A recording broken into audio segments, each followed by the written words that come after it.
Hi, I'm Louise Harkins, and I've had the pleasure of training across a number of different hype projects. The thing that really stands out to me is the growth that I see in providers once they've received training and implement it into their practice. There's always this really cool shift where people have learned and integrated the skills that we teach, and they start to be much more intentional with their practice. They are planful, purposeful. They are able to approach the work that they do with this knowing and intentionality that makes it so much more rewarding for everybody and much better outcomes.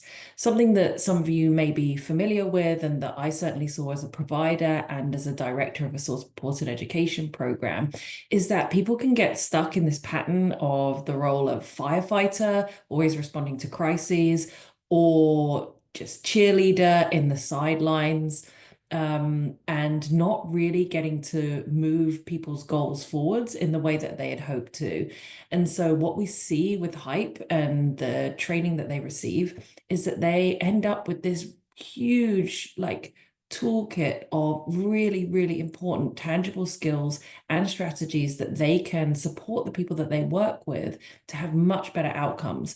And therefore, it has this amazing feedback and reinforcing loop that brings a lot more satisfaction, confidence for the provider also. And so you see the people that they work with staying more engaged, being more successful with the goals that they set out to, which is so much more rewarding for everybody involved.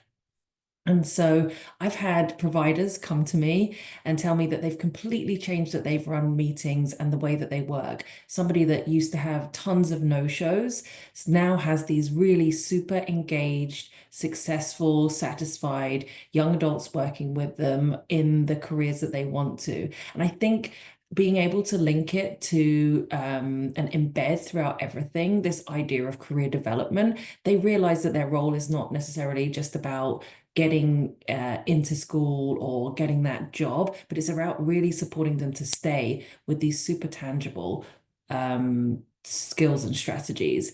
And so we have much better outcomes, not just for the young adults that they're working with, but for providers too, whereas they have more confidence, satisfaction, and impact, which is what we're all here for.